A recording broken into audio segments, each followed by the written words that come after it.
Welcome to Slow News Day Live. My name is Steve Poikinen. I am here in beautiful Boulder Creek, California, and we've got a killer show today.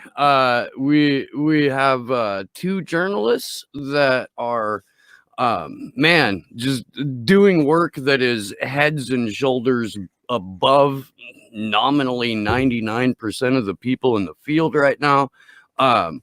If I murder your last name, I have a murderable last name, but I'm gonna try. And I'm very, very pleased. Welcome to Slow News Day for the first time.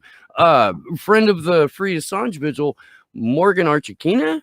Did I do that? Perfect. Yeah. Holy shit. Nailed it. All right, I'll take it. How the hell's it going, Morgan?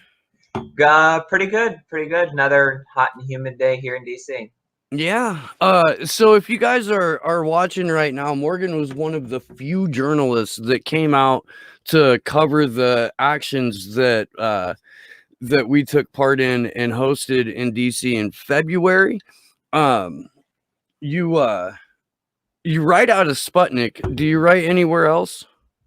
I've been published in a couple places. I write for Liberation News fairly regularly.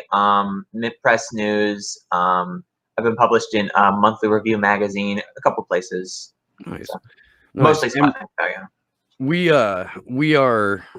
We're getting pumped about going back to DC in September during the final round of rendition hearing for Julian Assange. Although I've been before we get to your, and you have this incredible series out right now that kind of details, meticulously details the militarization of the police and the training that they've received at the hands of the IDF. But before I jump into that, there's speculation right now that just before Julian's hearing is getting ready to start, the U.S. Department of Justice, the speculation goes, will drop the current indictment and then issue a identical but new indictment in order to postpone this trial until after the November elections. Have you been hearing these rumblings, and what are your thoughts on that? I haven't heard anything about that. I'm not really an expert on like the intricacies of the law, so I don't really know how that kind of like switcheroo would work or anything. But I mean, at the very least, I wouldn't put it past the State Department. I mean, we saw what they did the first time. They charged him with one thing and then didn't unseal the indictment for a year until they had an opportunity, and then later revealed all these other things. So it just kind of became, they just kind of, it was like a soap opera. New dramatic information is revealed at the opportune time. So I mean, I don't know anything about that though. If you go read Susie Dawson's series Freeing Julian Assange parts 1 through 3, part 3, it stands alone as one of the in my opinion, like best activist handbooks that you could possibly have. It's almost a survival guide for activism. And in one of the sections on part 3, it talks about, as activists, we should hold on to things until we determine that it's the right time, because our opposition is always going to drop bombshells, drop indictments, throw charges when it is most critical for us to be getting the word out, or us to be getting some screen time of our own. And yeah, I agree with that. I do. I think that in terms of, this speculation is coming from Julian's legal team. It's coming from Stella Morris, who's Julian's partner, mother of his 2 young children, and an attorney in her own right. And I just fuck, dude, like we can't get our deposit on our Airbnb back. Like, we fucking don't postpone this shit. We got plans. Like, I don't, fucking it's, but it sounds just evil enough to make sense, especially given the trajectory of the Justice Department and US presidents and the way that they treat whistleblowers and journalists, and that upward trajectory to complete totalitarianism that we've had. I don't know, I'm 42. It's been going on my entire lifetime. I said on Twitter the other day that like every president has been the worst president in my lifetime because they've all just gotten progressively worse. Yeah, steadily. It's true.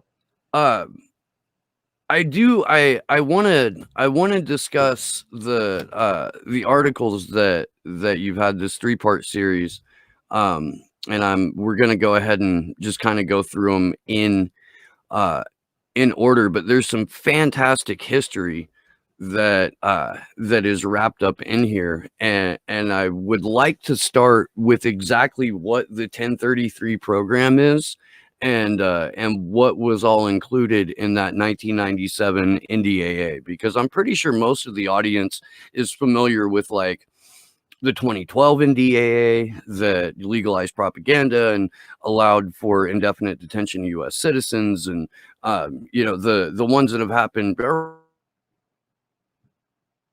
around the last decade, but this is 25 years old now. So if you could walk us through that, please. Okay. The video skipped for a second, so I kind of got the last 10 seconds in about half a second, but I think you wanted to talk about the 1997 NDAA, right? Yeah. Okay. So, yeah, the 1033 program in its modern form was created in the 1997 NDAA, but it was really the kind of codification / expansion of a previous program that had been created in, I think, 90 or 91. That program, which I think was called 1208, I gotta go check my own story. I think it was called Section 1208 in the 1990 NDAA, which was a more limited version, basically the same principle of like taking military weapons and giving them to police. The 1991 it had to be specifically justified as like for use in the drug war, basically. But the 1997 one that created this 1033 program and the Law Enforcement Support Office that facilitates it were much more generalized. And the Section 1208 was just small arms, like it was basically like sniper rifles and semi-automatic rifles and stuff, which is worrisome enough. But the Section 1033 program includes hardware. It includes, like everything from like infrared, goggles and crap like that to, MRAP armored vehicles and military helicopters and all kinds of, literally weapons of war that in the years that it really began to take off in the 2000s were weapons that had been developed in occupation wars in Iraq and Afghanistan. So it became this direct translation of like, these are the same tools used to patrol neighborhoods in Baghdad and, Anbar province that are now being used at home to patrol the streets of Chicago and Los Angeles and Washington, D.C., with the same equipment. And in many cases, I talk about in the piece, many of the same people. The police made a conscious effort to recruit from the military. So you get people who have used the same weapons of war in Iraq and Afghanistan, where everybody around them is a potential enemy, ready to be a suicide bomber or, snipe you or whatever. Now those same people coming back to the United States, bringing that attitude, using the same weapons. And as I talk about in the piece, they have a lot of trouble translating, realizing I'm not in, Ramadi anymore. I'm in Detroit. And it doesn't create, none of this created the idea of a militarized police force or of using weapons, military weapons for the police, or for the police of thinking about the neighborhoods they patrol as areas in which they are an occupying force. But it does create a nexus in which to amplify them to an enormous degree, such that we see the situation that we have today. Yeah, there's and to the best of my understanding, there's an us versus them mentality from the moment you go to the police academy, that it's you as the police, you are the front line or only line of defense against a hostile combative population. It doesn't matter that it's your own. Doesn't matter that these are your neighbors, because more and more police aren't living in the neighborhoods that they police. It's a mindset of, okay, we walked away from one war, now we're entering another. And as you just said, I mean, it's the exact same weapons, it's the exact same thought process. And we've gotten so far away from the myth of neighborhood buddy cop. The fucking police department originated, at least the modern US police department has its origins in slave patrols and slave catchers, and there's really no way to remove that mentality out of a police force without completely stripping away all of the almost tenets of faith about what it is to be a cop, and starting from fucking scratch. You know what I mean?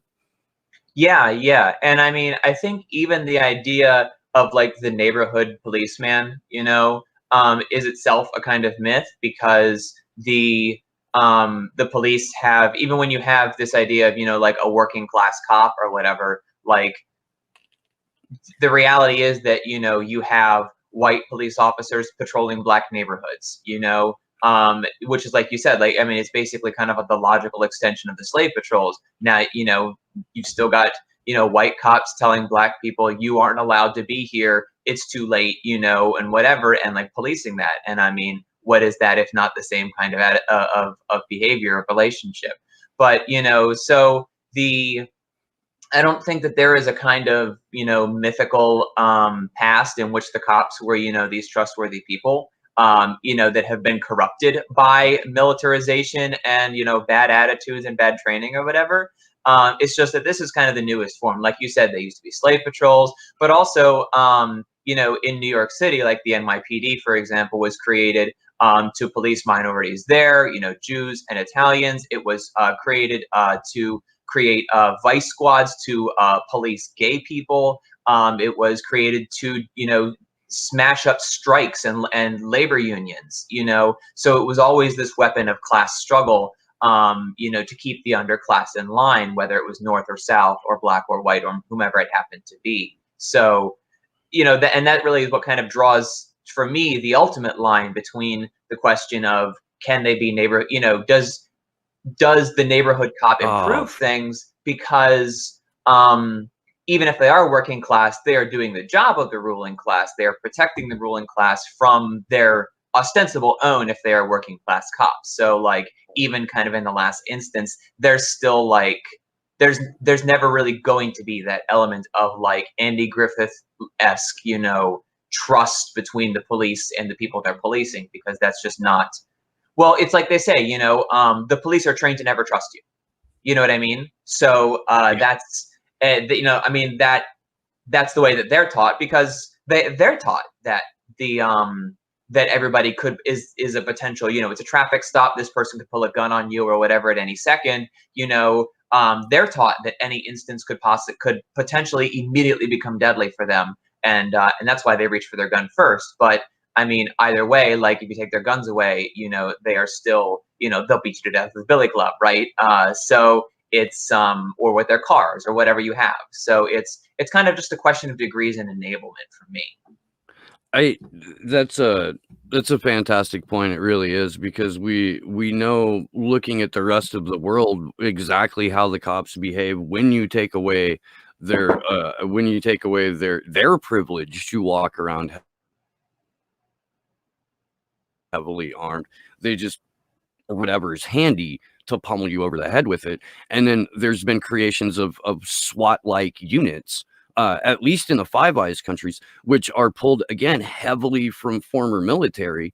So there's a continuity of, I don't know, it may be propaganda, maybe brainwashing, indoctrination. I think that's the word I'm going for, is indoctrination. But there's a continuity of it from battlefield to neighborhood that never goes away. And I like why you would take a portion of the population who's specifically instructed on the best ways to kill people and never address their PTSD, and then put them in another situation where you're never going to address their PTSD and you're giving them free reign over treating civilians as, you know, hostile or enemy combatants. Like it seems intentional, and for that intent to be real means that, you know, the people who are orchestrating these events want a police force that just wrecks fucking shop over the civilian population. I think you're right. I think that is something that they want, because then I mean, the reality is, right, they control most of the media. They control really most of the narrative, like the people's version of events and history is always kind of fighting an huge uphill battle to really just kind of even get out there. So if there's a confrontation, I think you see this in Portland right now, where I mean, they sent the federal police there with the intention of provoking an incident. There's really no other excuse for the way that they did it and why they did it and the way that they behaved there. They wanted something to pop off. And the irony is that the protesters in Portland didn't give it to them. Like, they did not get the thing they wanted. And I think that when you look at, you know, now they're sending them to Cleveland and into Detroit, and they're threatening Baltimore and all these other places, I think that they're looking for the same kind of thing. I think they're looking to provoke an incident that will, one, it's good politics for Trump. He gets to, you know, to kind of play to his law and order base or whatever. It reinforces that idea of, like, you know, we are besieged, you know, by these, you know, forces of chaos and barbarism and whatever, and only this thin blue line can protect us. And that's, you know, that kind of paranoia really plays into not just the conservative base that supports Trump, but also a lot of the cultural consciousness and mythology of whiteness in America. And really, I would say, you mentioned the Five Eyes countries, and that, which are Australia, New Zealand, the US, Canada, and the United Kingdom. And if there's an interesting parallel there too. I didn't realize what you had just said, but there's an interesting parallel in the attitude of the cops there, in that all 5 of these countries have their basis in occupying other people's nations. Yeah. So native people in Australia and New Zealand and the United States and Canada, you know, have all faced these special police forces. In Northern Ireland, you have the Royal Ulster Constabulary, the Mounties in Canada, and then, of course, in the U.S., you know, the Texas Rangers, and really many of the other kind of typical police forces. So there has always been an attitude of, like, this thin line of protection between us and these forces of chaos that would destroy us. And I even want to talk for a second about the phrase "the thin blue line," right? That's the little blue line between on the flags, right, and stuff. Yeah. Their flags, and where that phrase comes from. It was coined by a former police chief of the LAPD, which was kind of where they really refined the attitude of an occupying army to an art form. They're the people who really put the SWAT team into practice. They're the people who really pioneered a lot of these relationships that I talk about in the piece, between training in Israel and really developing the use of SWAT forces and of a lot of other things. But the phrase "the thin blue line" is a reference to the thin red line, which comes from the Charge of the Light Brigade poem by Alfred Lord Tennyson, which is about the Battle of Balaclava during the Crimean War. And it's refers to this a tactic used by the British Army. They're being charged by the light cavalry, the Russian light cavalry that the poem is about, and they fanned out into this very, very long, thin line, and they wore red uniforms, so they were the thin red line, and this tactic enabled them to avoid being flanked, but it was also kind of like if the cavalry had ever made contact with their forces, they would have just been fucking annihilated, you know. So it's in the context of the Crimean War, you know, you have the British and the French and the Ottoman Empire fighting against the Russians, where the Russians kind of represent the same kind of like chaotic, barbaric, other, you know, that European civilization has to be protected from. That was how the British and the French rationalized getting involved in this war that was originally between the Ottomans and the Russians. Was we have to stop the Russians from like crushing the Ottoman Empire and advancing into the Balkans, you know, where they can then threaten our, you know, the access to India and Egypt, and you know, they're just kind of this, you know, monster that's kind of waiting on the edges of civilization, and they need to be stopped. And so that's really what the nationalist, you know, narrative behind the Tennyson poem is the thin red line that, you know, this kind of narrow barrier of, you know, brave, stalwart souls who was protecting civilization from the forces of chaos. So that's really what they're evoking and thinking about in the same way, is this idea that like this is all that we have to protect us, which is really fundamentally a conservative political attitude. Like if you go all the way back to the French Revolution and you know, the kind of the founding fathers of conservatism like Edmund Burke and stuff, that's the way they talk about it, is like we can't, his justification for why he opposes the radicalism of the French Revolution is basically they're going too fast, and that threatens they're throwing out tradition and all this other stuff, and that threatens this kind of stability of society that is so fragile, and if we even let it rock a little bit too much for an instant, it will all crumble and we'll be back in the caves clubbing each other over the head. Like there's this very kind of thin barrier between us and just animals, you know? So it's the same kind of philosophy that is being tapped into today by the police, is this idea that, and you can hear it every time Trump talks about it, is it's anarchism, right? And they're talking about anarchism as an ideology, you know, or whatever. They're like, well, we have to ban the anarchists. Biden said that too, by the way. And it's the same kind of thing. Like they're not talking about communism so much because communism is seen as the external enemy. The internal enemy is anarchism, which is chaos to them, which is the absence of law and order keeping things structured. So it's the same. It's this kind of same ideological, cultural ideology that, you know, props up things. There was a there was a great thread on Twitter the day that Biden made that statement that about, you know, we've got to go after these anarchists and agitators, and I should have been more on it this morning and grabbed that for Sleepy Josh, but basically what it was someone had hearkened back to 2009 during Obama and Biden's administration, where a number of quote unquote anarchists were rounded up and, you know, detained without due process for months,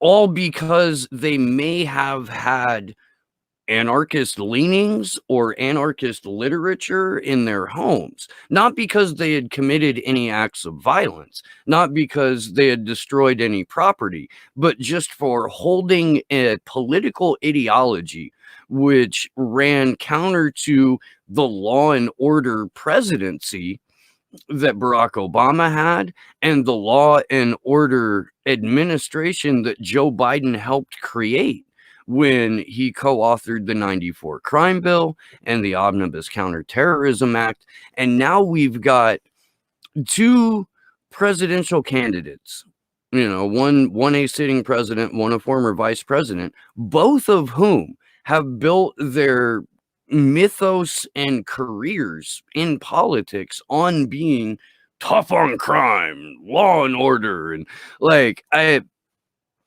I know that we don't have a legitimate electoral process, so it doesn't surprise me that we've got these two syphilitic, brain-addled goons who are supposedly the face of the free world, or vying for position of the face of the freest country that white Jesus ever smiled upon. However, the number of people who just willingly, unquestioningly support both of these two men. The biggest difference between the two that I can find really is that one doesn't know how to use Twitter, and therefore can't mean tweet because it's up to an intern to do that. Like, is there a way to unfuck that? Is there a way for the US to have a legitimate electoral process that you can see, like, without without descending into absolute anarchy? Well, I'm a socialist, so my answer is no. But I mean, well, you touched on the Electoral College, which is another relic of slavery. It was designed to balance political power so that the rural southern states would have, where all the slavery was, would be able to, at the very least, match, if not outvote, the northern ones, where there was kind of a nascent industrial commercial capitalism kind of emerging. So it's still kind of really dated to that. But I mean, there are so many other questions, to raise, to even begin to have the question of what is a legitimate election, much less what is the concept of democratic legitimacy. Because the point that I like to make is that our system, even if you took out all of the stops and everything, is still not a democratic system, right? We get together and we go to the polls and we practice democracy on one day every 4 years. The rest of the other 3 years, 364 days, 365, because there's a leap year between every election. We're not practicing democracy. The people that we have elected are up, practicing democracy and stuff. We are actually, just kind of living by their decisions, and I don't think that's democratic. I think that it's a system for ruling. It's a system for management, no doubt, but it's not democratic.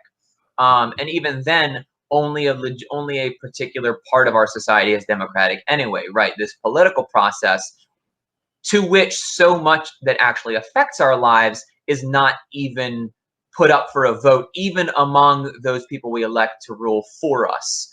For example, the way that your apartment building is managed, the way that your business is managed, the place you work at, is managed, the way that your school is run, the way that your community is run. And there are, community systems and stuff like that do exist, and there are, some kind of parallels to that, but there isn't really a type of democracy that actually gives people direct control or even direct input over the things that affect their lives.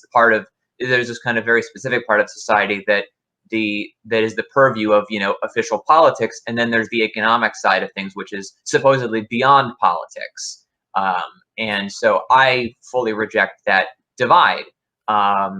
So I would say that there really isn't a way that our system could ever truly be democratic, because it's not designed to be democratic.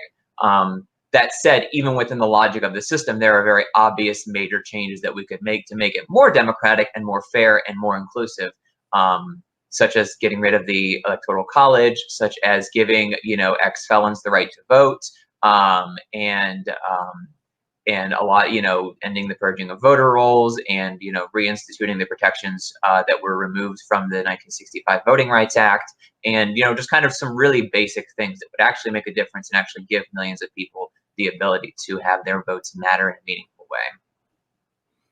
Is that the answer you were looking for? That about covers it. Yeah. Okay. I mean, I'm of the mind that if we look at the American political system and the electoral system as a machine, then there's an obvious design flaw in that machine, and that machine is designed to kill most of us. And the solution to a machine with this obvious design flaw shouldn't be, let's slap a couple of shiny new parts on it every 2 to 4 years, because all you're doing is prolonging the life of a machine that's designed to kill you. Right.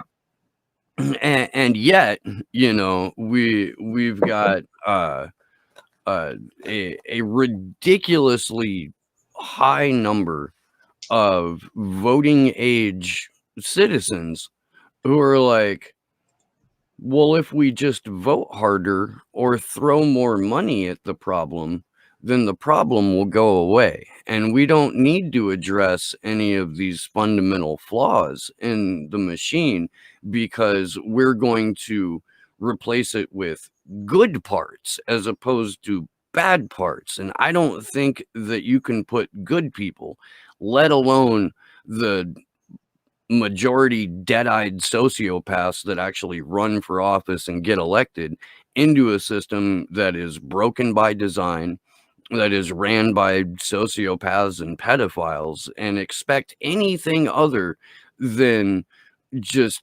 systematically oppressive legislation that only makes sense if you are part of the predator class.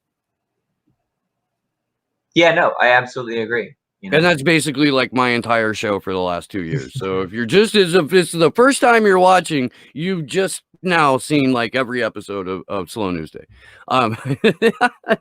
minus some jokes. But you can hear my jokes on Jimmy Dore's show without me being credited for them. I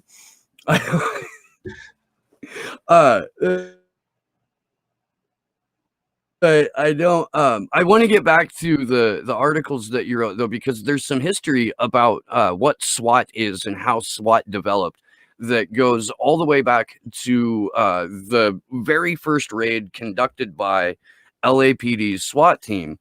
And I'm hoping that you can fill the audience in on what that was, how that went down, and what kind of precedent that set for SWAT. And there are some incredible numbers about SWAT raids contained in the article too.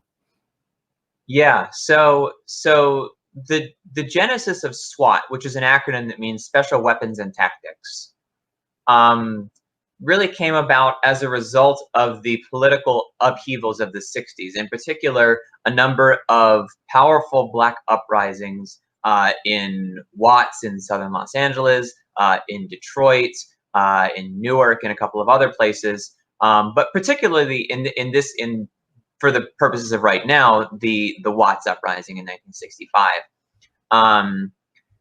That the LAPD said that they supposedly encountered, like, I don't know, sniper nests or some crap like that. And so they were like, well, we need this special weapons and tactics team as people who are, you know, not just trained in the use of weapons that typical police officers don't carry with them on patrol every day, but also in like group tactics and infiltration tactics and like, you know, kind of the stuff that we've all seen videos of, like, you know, clearing a room, clearing a house, you know, those kinds of things. Like, you know, beat officers are not really taught to work in groups. They're not taught to, you know, they're taught to watch your buddy's back to a certain degree. I mean, I'll talk about how they're taught trained now, but I mean, kind of like typically, you know, that's, you know, you're kind of on your own, or maybe you have one partner. You're not with a squad of 4 or 5 guys, you know, who all had unique roles when you like go in somewhere or whatever. So the idea was to have, you know, these specialized people, because I guess they would need them or whatever. So they formed the SWAT team, and they said, oh, it'll, you know, be for against terrorists and snipers and whatever. And then the very first thing they use it for in 1969 is to break into the Black Panther Party's Los Angeles headquarters. There was no sniper. There was no hostage crisis. There was none of that. It was just, it wasn't even particularly heavily fortified. It was just that these were Black people with guns. And the LAPD, particularly at that time, was really, really cultivating this attitude. I talked earlier about how the Iraq War played a role in, you know, this culture today. Back then, it was the Vietnam War, and they were frankly talking about it. They were saying, Black revolutionaries are the Viet Cong in our society. There was, I think I have a quote in there where an LAPD part of their like drug team is like, this is Vietnam. Like the police were talking about it in that way. It was a direct comparison. Yeah, you've got So yeah, LAPD Chief William Parker that's him, describing the Parker. police actions as very much like fighting the Viet Cong, and characterized the Black Panthers protests as urban guerrilla warfare. Yep. And there's no what's way interesting, you can't sensitivity seminar your way out of that mindset. right? Yeah. Well, what's funny is if you look at the U.S. occupation of South Vietnam, there is this same kind of tension, where there is this idea of we have to win hearts and minds, and we have to build connections in the community and with these villages and stuff, and that's kind of the official like mantra, that they all get from their lieutenants back at base. And then they go out there and massacre villages, and everybody is, treated as suspicious or whatever. Everybody is a potential Viet Cong, especially if they run when you shoot at them. And then at the same time, there is in another piece that I wrote a while ago, which had nothing to do with any of these. I talk about Project Agile, which was the first project that the Advanced Research Project Agency, which became DARPA, back then it was called ARPA, used to try and basically create computer models for people, for like large groups of people that would be able to determine who is likely to be an insurrectionary, who is likely to be, loyal to us or whatever, and kind of map it in this way. And actually the efforts to do that are what gave birth to ARPANET and the first internet. So these were, and they took meticulous information about people, their age, their education, their marital status, what child number they were, kind of just all of these things. What is their wealth? Do they live close to the river, far from the river? What is their occupation, etc.? And then kind of use that to create this computer model for a society, So that was what they used also in this policing of South Vietnam. And it's interesting now how that has also been brought back to the United States in the ways that they monitor social media and prune the type of news that you get to see in the same way. So it's a lot of the information that Google scoops up about the people who use it is applied to the same kinds of models. Well, I mean, what you're describing essentially is a massive intelligence gathering operation and psyop, essentially. Yes. Yes. I mean, it all aims at social control. Like that's their point. That's their goal is how to manipulate people. And I think the thing to understand here is that especially in capitalism, really more than any other society, this type of like control, the quote unquote cop in your head, is really essential for the maintaining of that system, because what that does is that this ideology teaches people this is your role, this is what people like you are supposed to do and behave and think and act. And so if they can control people in that way, shape their consciousness so that they won't be rebellious or whatever, then you don't need to have, an actual police officer looking over everybody's shoulder all the time. If you think about maybe for example, a slave society, or you think about like feudalism or something, there the naked force of the law keeping people in line is blatant and apparent, and you do have to have that kind of immediate harsh repression. You really can't convince a slave that it's good for them to be a slave. That brutality is just too naked and in your face.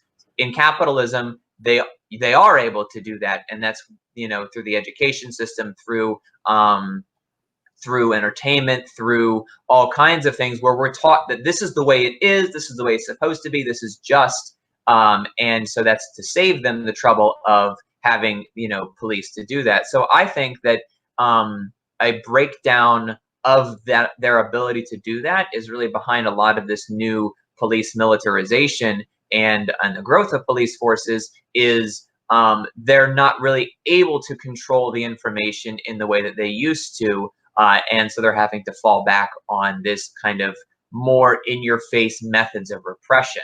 And especially in the last 2 months, I think that what we've really seen is that veil being torn away. As because I was talking with somebody about this, I don't remember who, how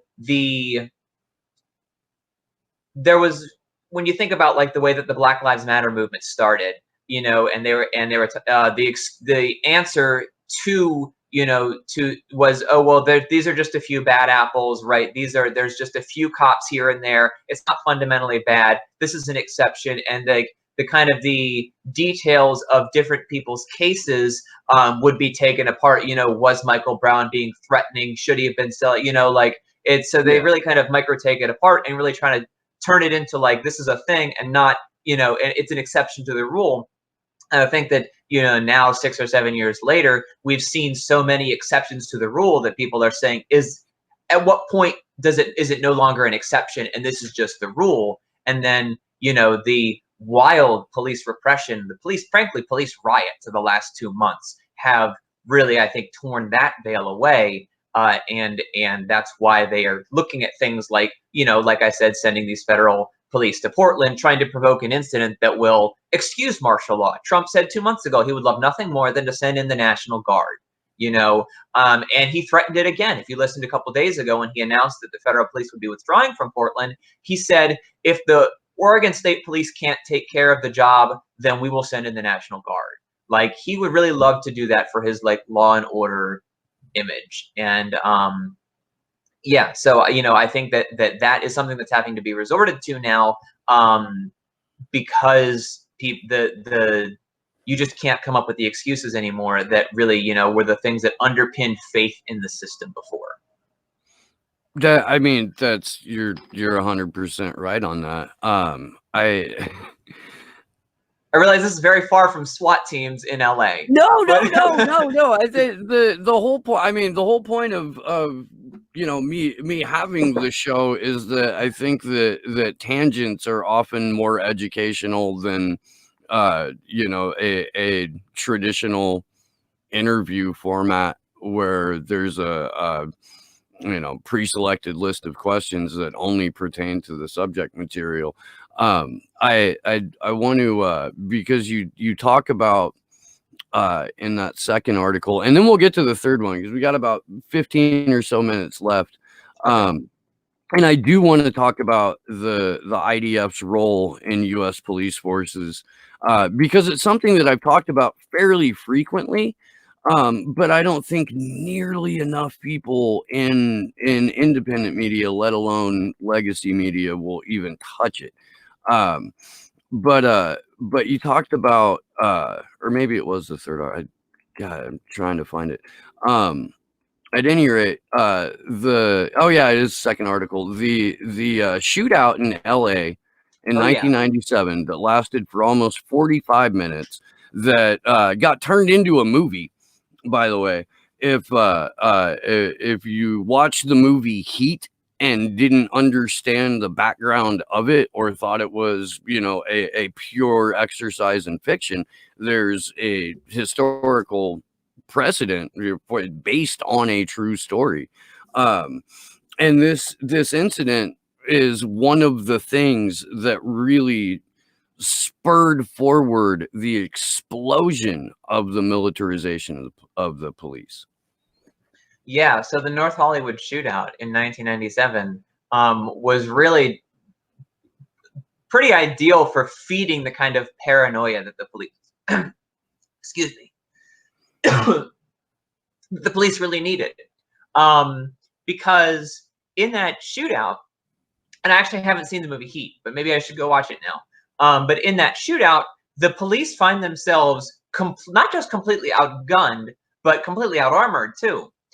Because these two bank robbers, had a whole bunch of automatic rifles, some of which were fully automatic, some of which were semi-automatic, bought semi-automatic, modified to become full auto, even modified to accept 100-round drums, which is just, I mean, that's like, 30s gangster movie, Tommy gun, type shit. So Yeah. that, they had that, but they also were wearing special body armor, including like a fucking, like, I don't know if I'm allowed to say fuck on this podcast, fuck. The ceramic plates that cover your vital organs. They made a fucking suit of armor out of these things. And one of the guys took 2 AR-15 rounds to the chest, and all it did was wind him. It didn't even puncture the armor, much less kill him. So this was absolutely horrifying to them. That by 1997, there had already been 30 years of paranoia about like the war on drugs and the idea that like these, drug lords and these, drug runners were kind of like armies in themselves. And, there's this arms race against this invisible enemy. This idea that police needed heavier and heavier and heavier and heavier weapons and stuff. And that's what I was talking about earlier. The 1208 program in 1990 was part of that attitude. The idea that police need to have weapons in case they need to go up against these heavily armed like drug lords who didn't exist naturally, but it was largely an invisible enemy. But it's fed by a couple of incidents like the North Hollywood shootout, who weren't even, they like I said, they were bank robbers. Like they robbed a bank and made a run for it. But as I talk about in the story, in the article, this really feeds the police paranoia, and it drives a real sea change in the way that the police are trained. Because now, as I quote, I think a guy from the Omaha SWAT team, Omaha PD's SWAT team, who talks about several years later, kind of looking back at the impact that this event had, about how it changed police training, so that basically beat cops would all know how to behave like SWAT teams. They would have heavier weapons. They would carry semi-automatic rifles with them. They would carry heavy shotguns. They would carry armor, and they would know how to move in groups. Like I was talking about, the SWAT team was supposed to be a special group who was called in for special situations. And what happened in the North Hollywood shootout was that the regular beat cops who encountered these bank robbers were outgunned, and simply they had to wait for the SWAT team to show up. And that took 20, 25 minutes or so before they could do that. And they just didn't like that humiliation. They didn't like that feeling of powerlessness, right? Imagine a police officer feeling powerless. Wouldn't that be a thing? But they did for a couple minutes there, and it drove them into this wild frenzy of militarization, where now they all are taught to think and behave like SWAT teams. And I think that that's really, like you said, that's such a feeding point into this. I don't remember if I actually explicitly draw this connection in the story, but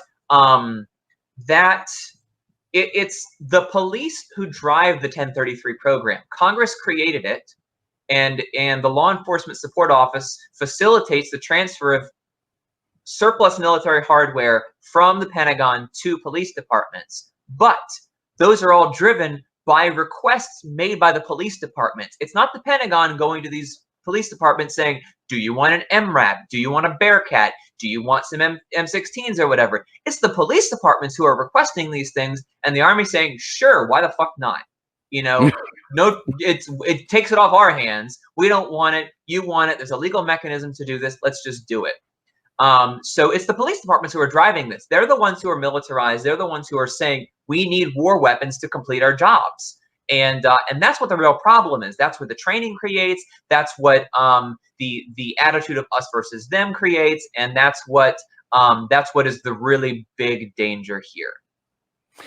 And you're so right. It becomes a self-fulfilling prophecy, where if you take something like the police force and you heavily recruit from military in order to staff your police force, then you give them all of the weapons of war, and then how however many hours at 80 or 100, and then like 8, as opposed to 8 hours of de-escalation training, throw a badge at them and say, now get out there and be the fucking law. Like, you created a situation where you've got, you know, psychologically malaligned, prone to violence, indoctrinated malcontents who are now the arbiters of law and order. And that law and order is rooted in, as you mentioned, social control, protecting the status quo, placing a higher value on private property than the lives of citizens. And all of this kind of dovetails right into the additional training that police forces receive from the IDF. So if we could talk about that for a little bit before we hit the top of the hour here, that would be great. Sure. So yeah, so if Israel created in 1948 and has forever since been, at first it was at war with all of the Arab powers around it, and definitely at war with the Palestinian people, and they have really kind of elevated the kind of occupation policing to an art form, in not just in their highly militarized police, but also their use of riot forces, the use of actual IDF soldiers in areas. In the case of the West Bank, for example, right, a lot of the territory along the River Jordan that Netanyahu is trying to annex right now is land that was seized by it was governed by the IDF, and many of the Palestinians who lived there were evicted from it by the placement of military bases, and then they said, we're going to put a base here, we're going to use this as a test firing range, now you have to leave. And then afterwards what they do is then they close down the range after a few years, give it to some settlers, and then the what's up? Oh, hey, there's Kevin too. Hi. So we're welcome, Kevin. Morgan and I are going through the delightful history of the U.S. police force's relationship with the IDF. And if you want to participate for the last 10 minutes, man, you're more than welcome to. If not, you fuck kick back, get stoned. I don't give a shit. Yeah, no, I think I'll take the latter option and just let you and Morgan keep going. I've been trying to point out to people really since Ferguson, but definitely during Standing Rock, that that the way that the police engage specifically with journalists is identical to what the Israeli military does to people who are trying to report on the war crimes that they commit on a minute by minute, if not hour by hour basis, in the largest open air prison in the world, which is Gaza. It's so insane to me. In the last 2 months and a week, over 700 journalists have been shot at, tear gassed, rubber bullets, detained, and yet the bulk of media in general doesn't seem to see a problem with this, or at least doesn't seem to think that they will be affected by it. And if we've got two of the most openly hostile superpowers on the planet, being Israel and the US, encouraging the civilian police force to behave in the exact same way as an occupying army, like, how long does that bubble hold before it breaks? Well, I mean, the nice thing about social media is that everybody, can the proliferation of documentation of violence by the police and as well as the nonviolence of protesters, right? You can get a plain view, you know, from a building overhead or from on the ground or whatever, of an entire scene unfolding, and then people can see it for themselves.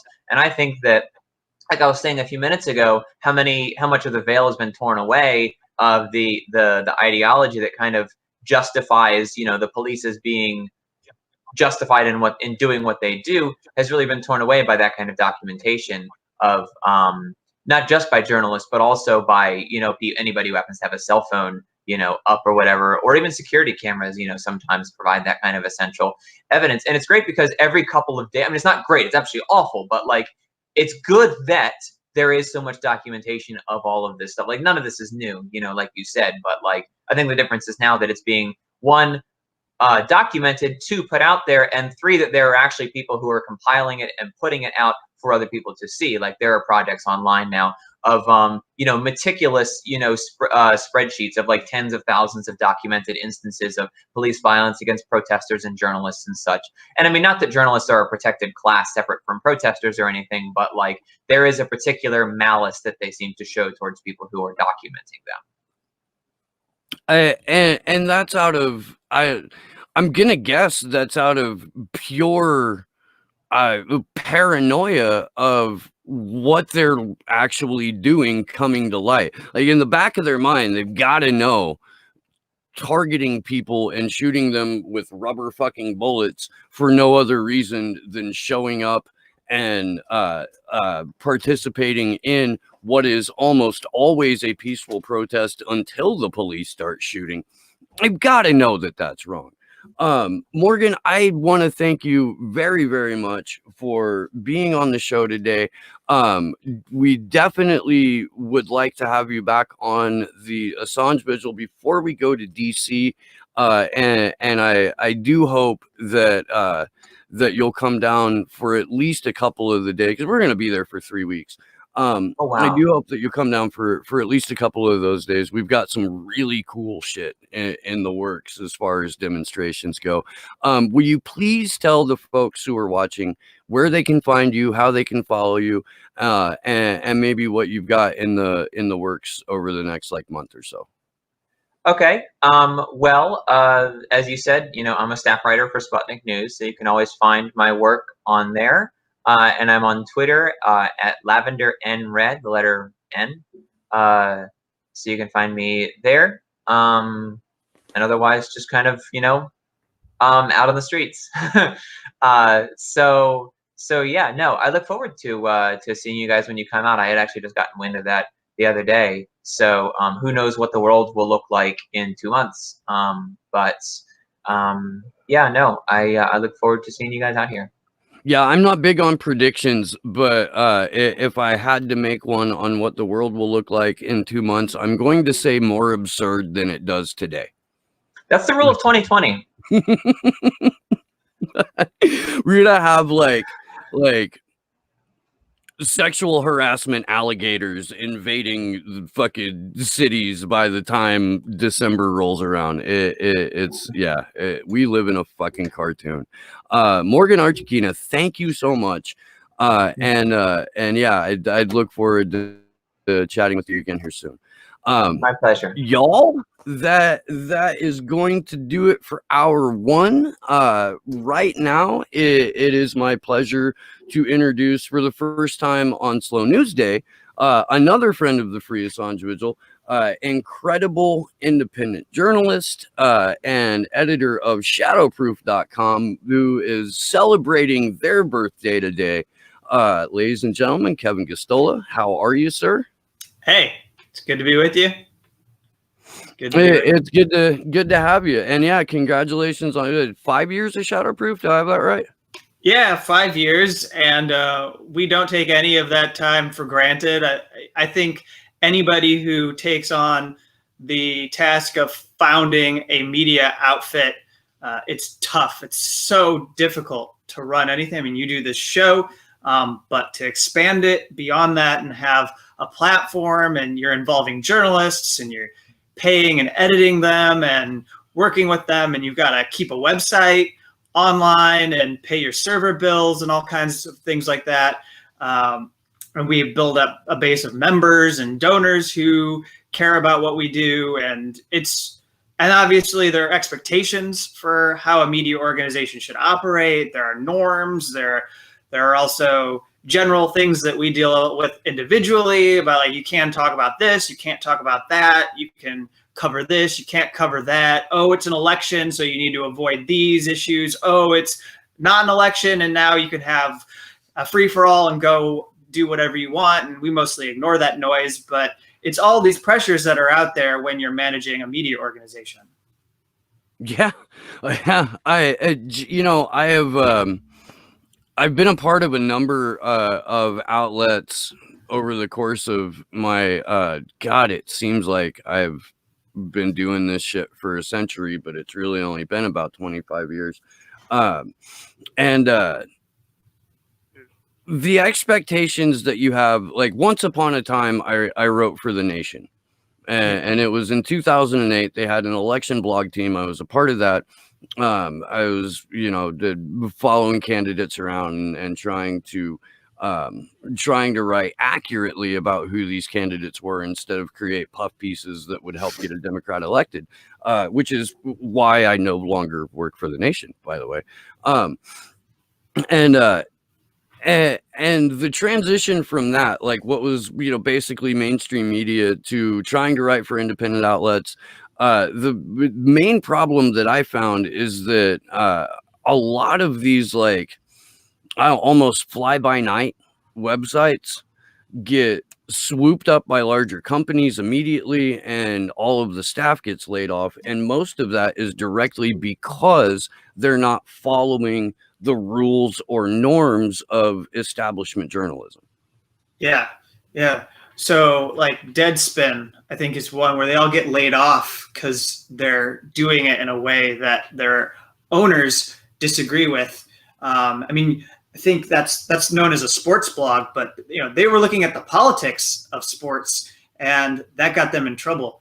And so that's one. I think you make a really good point. A couple things about the way we run, which I think will be good fodder for our conversation here, is that we made a choice really early before we launched in 2015, we made a choice that we weren't going to cover the horse race of elections and do that day to day. I just think it's a waste of time. And the daily pronouncements of Donald Trump or Joe Biden they just aren't that interesting there. And usually it's, it's like, like who gives a, really, like, you're allowed to swear on this show, by the way. No, I know, and I would, and I have a podcast where I do that. So, but I felt like the sound effect was the best route to go for that moment. So, but we just don't think that it's that important. So we've always done very issues-based reporting, and we also made a choice early to not be the Huffington Post or BuzzFeed. So you can't come to our website and find everything. It's just not possible. Nobody has the bandwidth to keep up with that. Anybody who claims to be an expert on everything and here's where I'll swear, they're a fucking liar. Like, they don't know.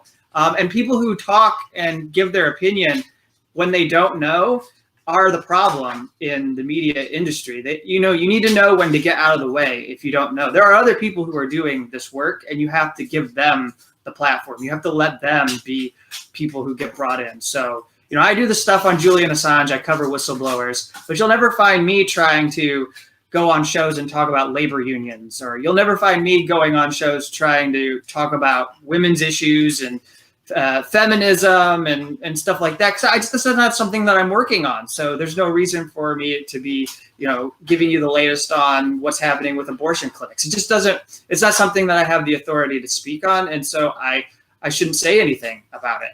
Man, I agree with that sentiment so fucking hard. I really do.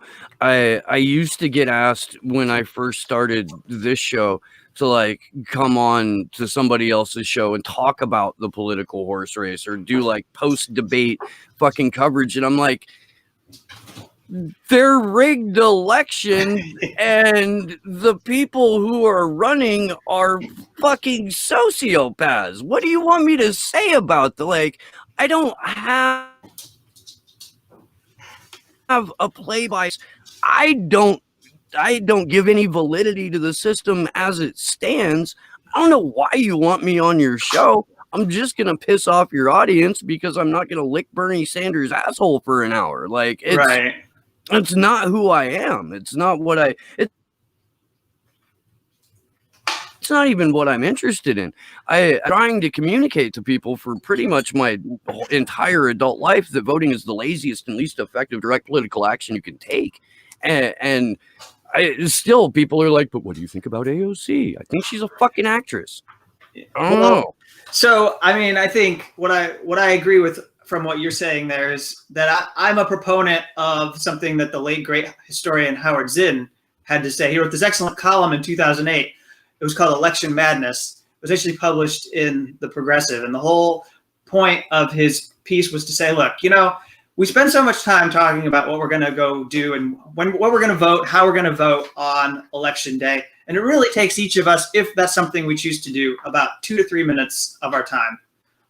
Unless you're black, because then you have to wait in line for like 2 or 3 hours in the United States. But if you happen to live in an area that has well-funded precincts, you go in and you leave, and it's fairly simple. And to spend so much time talking about that is just so disruptive. I mean, okay, so if you do and you have to do it, make that a private thing. But recognize that that's not how anything gets changed in this country. That was Howard Zinn's main message, is that nothing gets changed by voting. It never has. It's always been people sitting engaged in civil disobedience, doing this kind of resistance work, not like the blue check wave resistance work that we see today, but actually sitting in the trees and preventing the oil companies from building their pipeline and saying you're not going to get out of the way and you're not going to build this here, and Standing Rock stuff the No Dapple movement and Occupy Wall Street, and having those encampments, shifting people's consciousness through the street action. What we've seen over the past 2 to 3 months is hugely important with the Black Lives Matter uprisings. I think it's just transformed people's way of thinking a lot about this. And I know you were talking about some of those related tangentially to what you and Morgan were going back and forth with in the first hour. But the other thing I'll add here is that we don't really spend as much time on media criticism as we used to, because we recognize between my colleague Brian Sonnenstein and myself that we had a lot of power with what we were able to do, that it was more effective for us to spend time doing an original reporting rather than to sit here and bitch and moan about the corporate media that we don't like, because eventually some of our stuff breaks through and then you find that you actually embarrass these other people. I found through my Chelsea Manning reporting that although they wouldn't admit it, there were people who were coming up with me during breaks during the trial and asking me questions because they didn't understand it. And two, they were looking at my stuff because they knew it was like a metric or a standard for what they should be doing. And I actually got Margaret Sullivan, when she was the New York Times public editor, to shame the New York Times into recognizing that they had covered the aiding the enemy charge against Chelsea Manning incorrectly, because I showed that they had done it wrong. And then she went back and looked at it, and they hadn't been sending their reporter every single day. So they didn't really know what they were doing. And so their top national security correspondent, Charlie Savage, who I think has a lot to answer for still, because he got duped by Adrian Lameau interviews during his coverage of Chelsea Manning, and let a lot of just total bullshit that Adrian Lameau would spin. And I don't really care if he's dead, because that stuff was lies. And so, that had an effect, because that colored a lot of people's understanding of her in the run up to her trial. And but anyways, she looked at my reporting as the example of okay, well, this is a good point. You're not getting this right. Well, and I mean, look, anyone who wasn't intentionally trying to distort the narrative would have looked at your reporting and come to the same conclusion. And I'm not a dude who has people on my show just so I can blow smoke up their ass.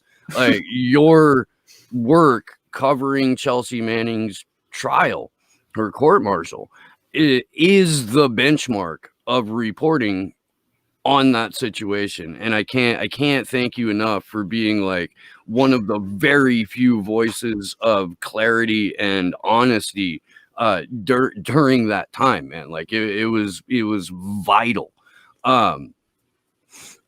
Your like I'm hoping that there's people that aren't necessarily like I of course I hope people are familiar with your website, but if they're not, like it is a tremendous resource.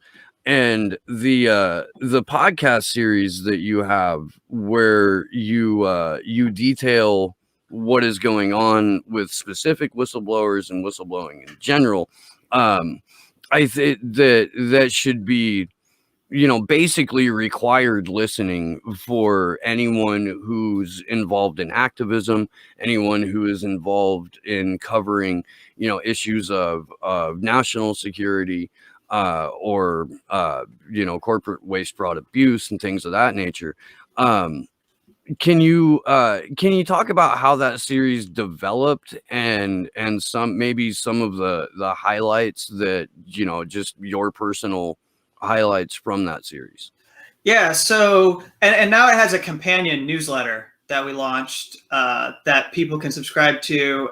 There's free content, and then of course, if some people want additional stuff, there's going to be exclusive material that we do, where you can go sign up at dissenter.substack.com, and then every week, what you're describing is we do the show called the Dissenter Weekly that does it's a highlights from the last week of whistleblower stories. Essentially, the reason why I launched it was because at the time you saw that Democrats were really into what they believed was a scandal revealed by a whistleblower, the Ukraine call whistleblower.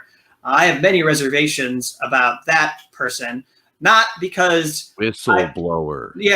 Not because I don't think there was something to say. Let's be clear here. I think it's fine if you want to raise a policy objection with Donald Trump. But let's understand, that was a policy difference that this person had. The Ukraine call was about being upset that Donald Trump might stop the flow of arms shipments to Ukrainian groups that we've been supporting as separatists who are at war with Russia. And so that's a policy issue. I don't see corruption there. This isn't like, oh, you're affecting the safety of people at a prison because you won't impose guidelines that prevent the spread of a virus during a pandemic and people are dying and getting sick. No, we're talking about you disagree with a political choice that Donald Trump wants to make. And you can use the press to have a discussion about it. That's fine. But don't present yourself as the whistleblower anonymously within the CIA when exactly all these people are manipulating this against, a president who, I guess I have to say this because this is the level of maturity we have in our country these days, but I'm not a supporter of Donald Trump, but I recognize that what was going on there was something with an agenda. And people who have agendas like that need to be questioned, especially if we, I think it was fair. I don't think you have to be martyred as a whistleblower to be effective, but especially because he or she was never prosecuted. That raises a lot of questions to me, given the amount of cases that I've covered. When somebody would do that and put power in such an uncomfortable place, the fact that they didn't get prosecuted suggests that they're protected by these intelligence agency institutions, and that even if the Justice Department wanted to go after them for leaking or something, they couldn't do that.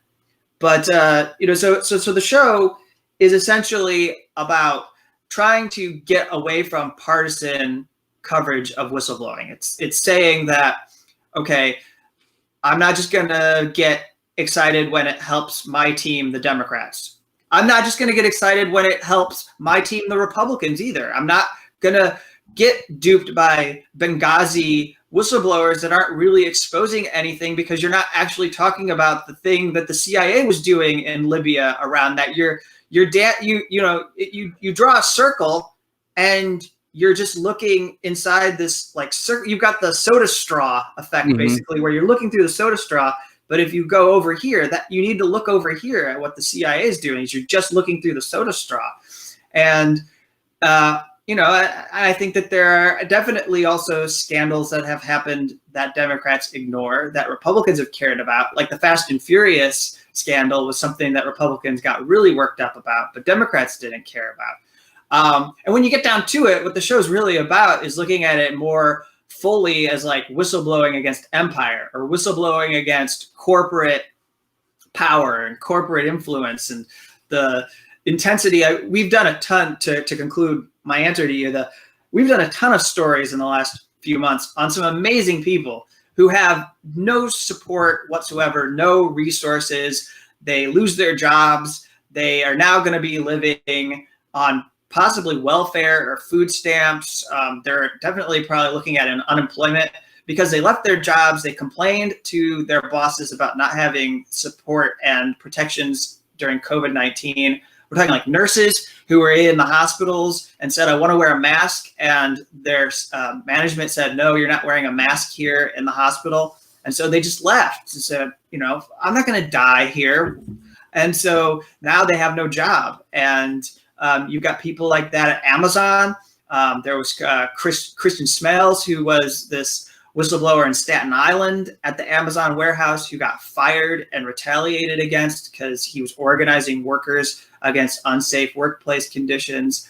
And then you've got McDonald's franchises out in the West Coast in California, where we learned in the last week or two that there's like a blacklist where they put people on who are organizing workers during COVID-19, apparently. So this is about expanding our conversation about whistleblowers beyond just the narrow set of cases that sometimes pop up in our conversation on in the media.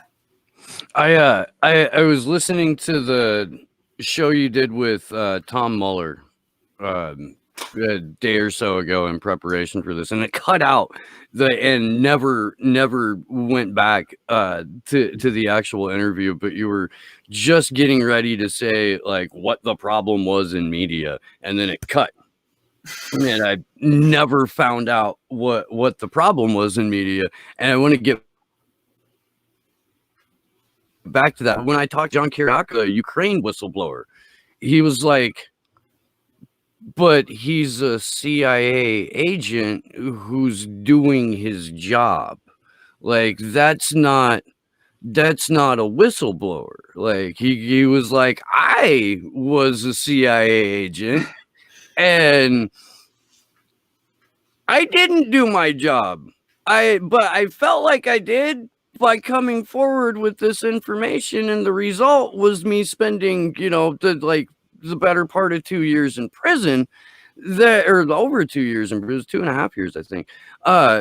And just the differences between what John did and how John was treated, and how the Ukraine whistleblower was treated. And that guy still has his fucking job. Meanwhile, John Kiriaku's life was totally ruined by this. He's still getting vilified. He's still got a bunch of court proceedings that he's got to go through that are all ancillary because of this.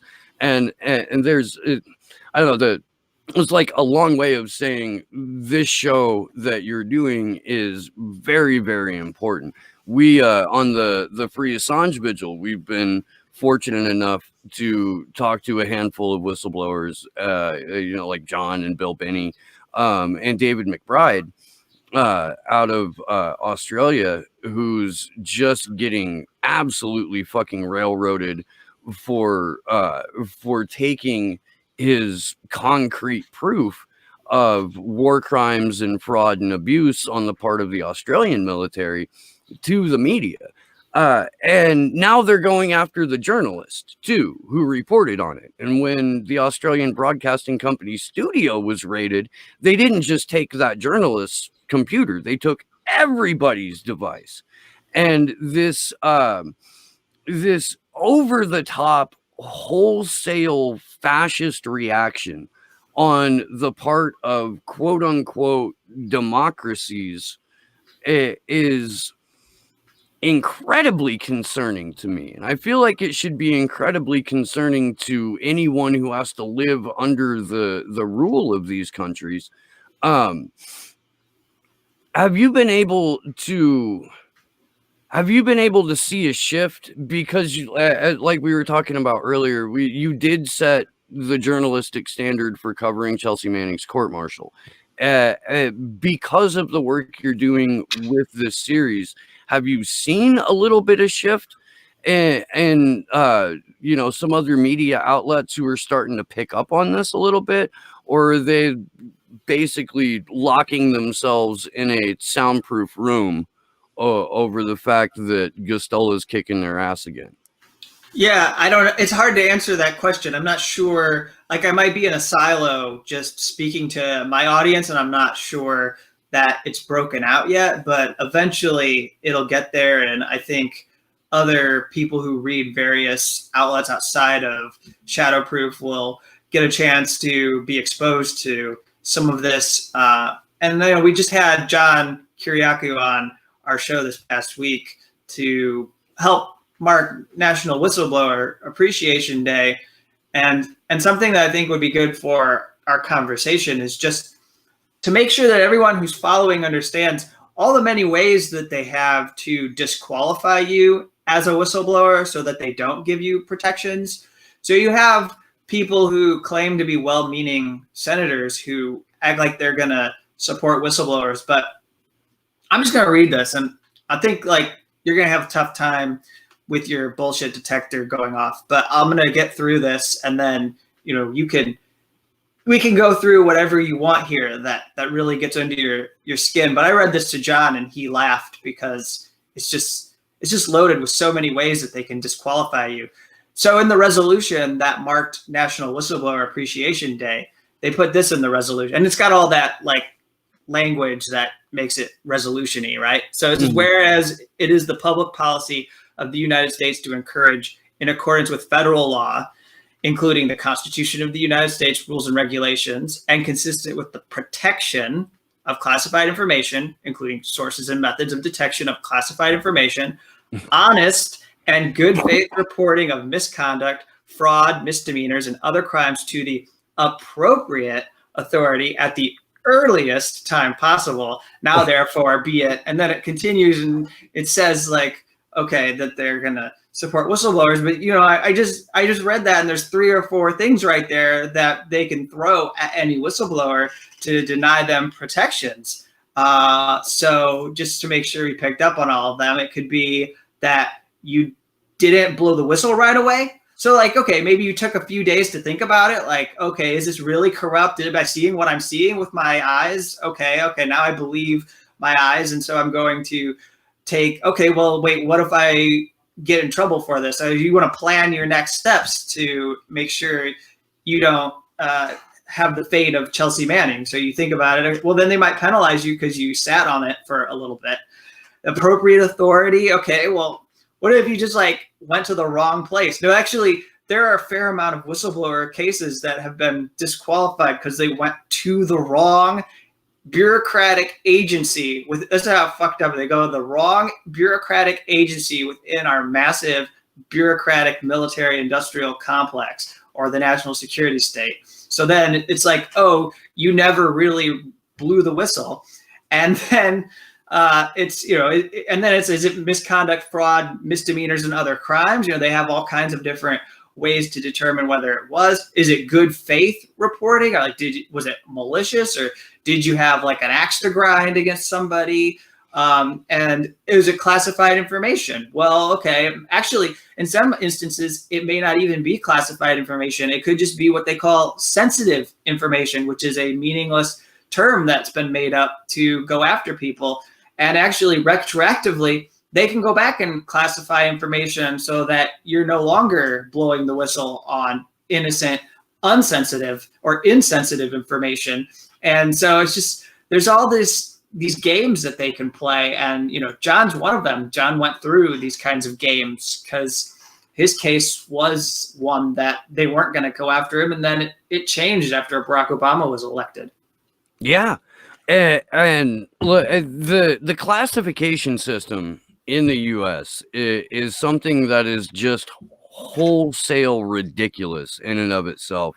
I was watching an interview with Daniel Ellsberg that I think it was Consortium News, where he broke down the classification system, and there's something like, out of all of the documents, material that is deemed classified, he said, you'll hear even reporters or people in the national security industry say that, well, maybe like 30, 40, even 50% of it doesn't need to be classified. And he went on to say, if you actually take a look at what this is, what is being classified and who it's being hidden from, there was a report that was done during the time of the Pentagon Papers, I believe, that came out that like maybe 5% of what is classified, or of what is classified should be classified, and on top of that, a tenth of that 5% is vital that it's classified. And yet we have a systemic reaction among not just elected officials, but unelected officials, and part of the Mickey Mat, as Ray McGovern calls it, who really want a society that operates under a system of classification that makes it fundamentally illegal for a citizen to know what their government is doing ostensibly in their name. Yeah, and we have a media class that goes along with this idea that these classified secrets are sacrosanct and they have to protect them themselves. They're like, oh, they get them and they go, oh my God, I got these secrets. Oh my God, I got these secrets. Like, what am I going to do with them? I got to make sure I don't kill people with lies. It's like, look at what it is. Look at what you have in your hands that they're claiming is secret. Is it actually as sensitive, and will it do the kind of grave damage that they're claiming? Because 99.9% of the time, it's never going to do even a fraction of what they're claiming it would do if it was published. And yet, I think that's really why you've seen, a good case. There's a lot of, I think, complications with it that I don't really necessarily want to get into. But for the purposes of this, I think that we've seen people who would have supported Reality Winner not support her because she was accused of violating the Espionage Act and because it involved classified information, even though it's not even a classified document thing. That, like, I don't know if you know exactly what it is, but it's like a spear phishing attack email that any one of us would receive. Any one of us has been targeted by low-level hackers who get these like jankety spear phishing emails that they like act like they know what they're doing to hack our accounts. And if you're stupid and don't know any better, like maybe above the age of 55 generationally, you might get pulled into it. Like John Podesta might get pulled into it and then have his whole email exposed to the world. But, we know better. We know better.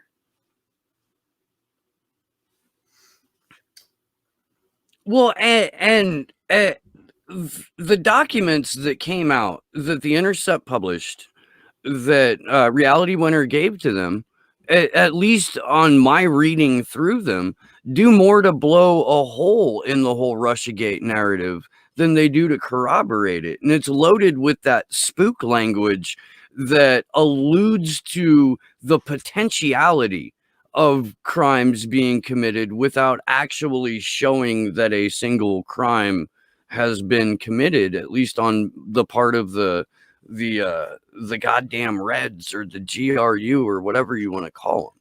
Yeah, well, so this is really difficult for me because I have a good relationship with Reality's mother, and I have a good relationship with her sister, and I've been doing some important stories on what's going on at the prison where she's held right now, because they've had like the second massive large, it was the second largest COVID-19 outbreak in all of federal prisons in the US. There were over 500 people, and there's only like 1,300, 1,400 people imprisoned at the facility. So nearly half of the facility had the virus, which is absolutely insane. And yet, I think this gets to a really big issue here with whistleblowing, is that it's so high stakes that you can't make a mistake, that you have to be certain about what you see in that document, and you don't have an opportunity to get a second opinion by journalists, because journalists are the people who are supposed to vet the leaks. That's what Julian Assange would probably say. That if we were having this conversation with him, whistleblowers could provide documents to WikiLeaks and they would publish them, but they vet the documents first beyond just authenticating them to make sure they are what they are. They also are going to look to make sure, this is exactly what that whistleblower, these people like think they're going to reveal. And so you look at this document and it doesn't have the confidence level that, if you even look at the markings in it, it doesn't have the confidence level. It doesn't say that it's able to verify it to the degree that people have represented. And yet, it's easy to see why this document was released, because there's so much media going on at the time that Reality Winner made this disclosure that suggests that Trump has some kind of connection to Russia, that if you're just in the NSA and you see this and it's not being part of the conversation, then you have that question. But, once you release it, and especially if it turns out to be flawed and not what you actually thought it to be, that's really difficult because you don't have anything to stand on. Like Chelsea Manning has the whole entire body of her leaks to stand on in trying to mobilize people to support her. But if people are looking at what Reality disclosed and they're like, this doesn't really expose what you say you exposed. And then it's really difficult because now you're fucked. You're screwed. You're going to jail. She got a 5-year sentence to prison because she released this document that did absolutely nothing to anything to anyone, as she was treated like a Taliban sympathizer because she knew how to speak Pashto, Dari, and Farsi, and she wanted to do like humanitarian aid in the Middle East and end her work as like an air. She was in the Air Force, or she had done stuff in the Air Force. She wanted to quit that job. So it's like you don't have any room to make these mistakes in the system that we have right now, because you immediately get treated like a traitor and put behind bars for, and that's for low level. Like, let's go back here. Let's talk about like the classified information system. Leon Panetta leaked details about the SEAL Team 6 operation that was launched to kill Osama bin Laden. And he did it at a private event where the filmmakers for Zero Dark 30 were in the audience. And he probably didn't realize that hadn't been declassified yet, or he knew and thought he would get away with it. Mm-hmm. Either way, he never got prosecuted for exposing the identities of people who were still undercover. And that's a huge deal. That's what John Kiriakou went to prison for. He was accused of violating the Intelligence Identities Protection Act, even though he thought that the guy he exposed had retired and was no longer living undercover. And so so Leon Panetta gets nothing. But you know who did get in trouble? The guy who leaked the report about the investigation into Leon Panetta leaking, which is really absurd. You want to talk about absurdity. You in trouble because you leak how the investigation didn't follow it to the logical conclusion, which is to charge Leon Panetta. And that was a guy who worked in like an inspector general's office, an oversight office, looking at the. So you have that, and then you have Pentagon people at the lower levels, Reality Winner technically is kind of in the military chain of command, but also like you have these people lower level who speak out, and they just don't have any room for making these kinds of mistakes. The other example I have is that James Mattis is writing these memos to people inside of the Pentagon saying that they need to not leak and speak to the media. And I think, to me, this is like a free speech issue. It's very much a violation of your First Amendment rights to be told that you can't say anything about your job to anyone in the press. But then James Mattis turns around, and the New York Times actually wrote about how he gave details about an order for Afghanistan troops before it was even carried out. So this is an operational order for troops that if anybody, let's say Chelsea Manning had revealed, oh, they're going to the brig right away. But James Mattis is actually now a hero because he challenges and fights Donald Trump. The hashtag resistance is gonna kill all of us, Kevin. they are. But it is. I shouldn't be amazed anymore by by how the hashtag resistance operates or who they want to make their hero. They held a rally for Jeff Sessions, for fuck's sake.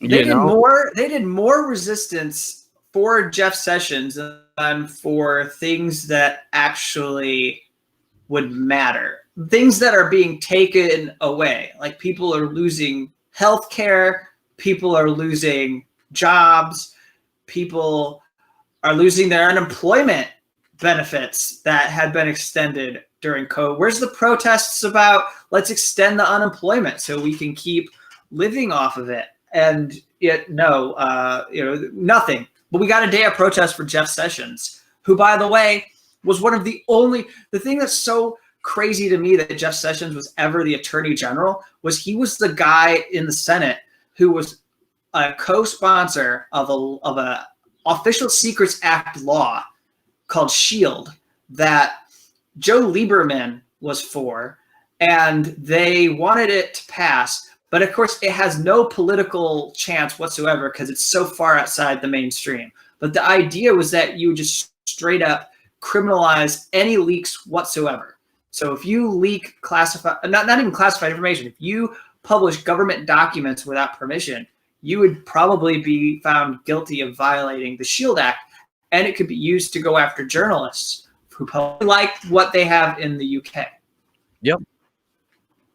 That was and like what we have now with the 2020 NDAA that says hacktivists, leaktivists, and public disclosure outlets are now terrorists. We've broken news on the Free Assange Vigil.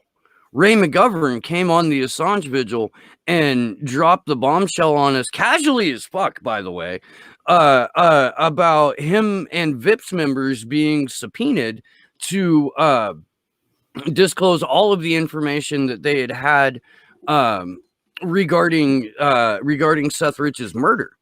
And that makes us a public disclosure outlet, like on its face, because nobody, like up until that point, there had been there was one, I believe, LawFlog blog post from Ty Clevenger about the complaint. Really didn't know I was going to be talking about it. I'm trying to put the right names to the right things here real quick, but the complaint that Ed Butowski had filed in a number of different courts, but there were no details, not specifics, and Ray McGovern gave some of those specifics. Now, does that mean that the Free Assange Vigil is a terrorist organization? Like, I hope not, but based on the language of the NDAA, we could be, shadowproof could be for publicly disclosing things that embarrass the government. What if I sit here today? Actually, I do this on my Dissenter Weekly. At the end, I have, not every week, but some weeks, I have looked at what's happening and tried to impress upon people the importance of whistleblowers by suggesting what would be good for people to expose next, what would be good for whistleblowers to come out and challenge. I note things that are happening. So you're just off the cuff. Like if I did this right now, I would say, okay, why don't you reveal to us what's going on inside? Okay, so that's back to, I would say, well, whistleblowers, the kind of whistleblowers we need right now are people who would tell us what's happening with the military budget and why we can't get our members of Congress and what's going on inside of the Pentagon right now that says we can't cut it by even 10%, a measly 10%. We can't even get that. What's wrong with that? And to ask, okay, well, what's going on with these federal police forces that are being deployed? What are these directives? These directives to have people collect and make dossiers on journalists or people who are public people who have their own social media followings on their accounts. They may not be journalists, but they are covering and following it, and they're making these dossiers on these people who are following what federal police forces are doing in these cities. So I might say something like that. Well, I could be accused of soliciting leaks by saying that. That's because that's where we are. That's what the Justice Department is doing now. That's what Bill Barr is doing now. He's saying if you say we would like people to come forward and blow the whistle on this, shoot, even the National Whistleblower Center that mostly goes through the law and keeps a distance from outfits like WikiLeaks, they published a thing that I covered pointing out how much fossil fuel industry fraud there is about climate change and how that threatens the entire global economic system, because they're lying to us about the risk that climate change poses to the oil and gas industry. And they're also lying about the solvency and the health of their businesses and companies and the impact that the shift to renewable energy is already having on their oil and gas businesses. And it's such a way that there's like these bubbles that we're going to have where they just collapse, and it affects us all, and it ripples through and causes the kind of activity that you saw in 07 and 08 when Wall Street collapsed. And so they're saying, well, we need whistleblowers to come forward and go to the SEC and apply and sign through the process, and you could get a reward.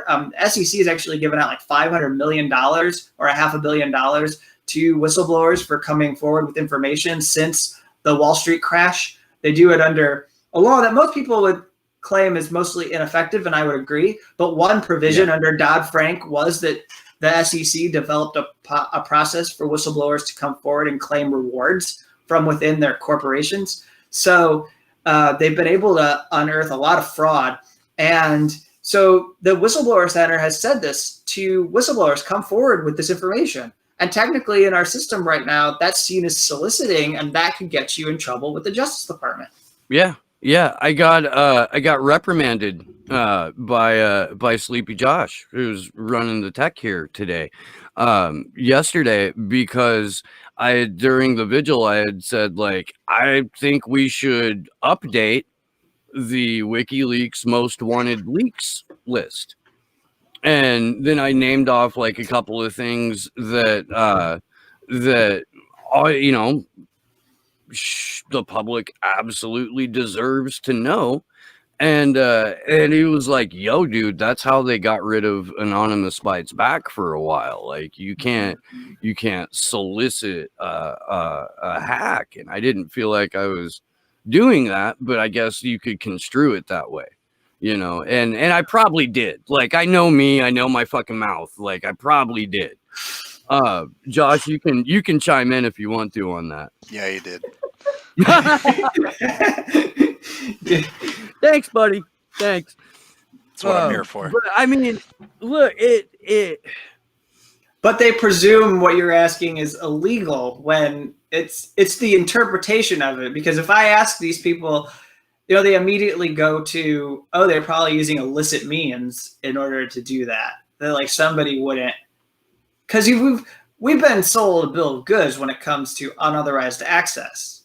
Because one of the things about Chelsea Manning's case was she had access. She's not violating her access at all.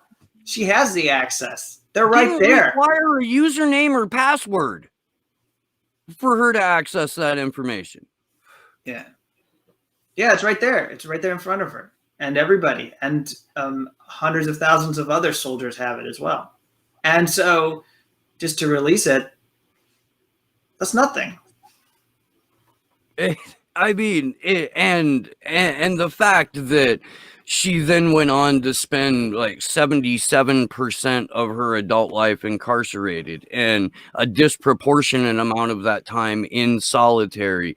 And, you know, the two different UN rapporteurs on torture came out and made statements saying, you know, this is cruel and inhuman treatment. This is torture. For turning over information that if I have my shit right, like, she had tried to go through a number of different channels before finally getting in touch with Julian Assange and delivering that to WikiLeaks. And David McBride has almost the exact same story, where he tried to go through the chain of command. Reality Winner has the same story. She tried to go through the chain of command. And at every turn, they were rebuffed or dismissed outright. And so when you can't rely on the institutions that, you know, sign, you are then put in a position where you don't have a crisis of conscience, in my opinion. You have a crisis of backbone, where you finally decide, like, okay, this needs to happen. I need to come forward. And for that, you are treated like a terrorist. You are treated like a traitor. And in Reality Winner's case, at least, flat the fuck out wrongfully in prison. And I mean, we had Reality's mother and sister on the Assange vigil too. And you know, like, I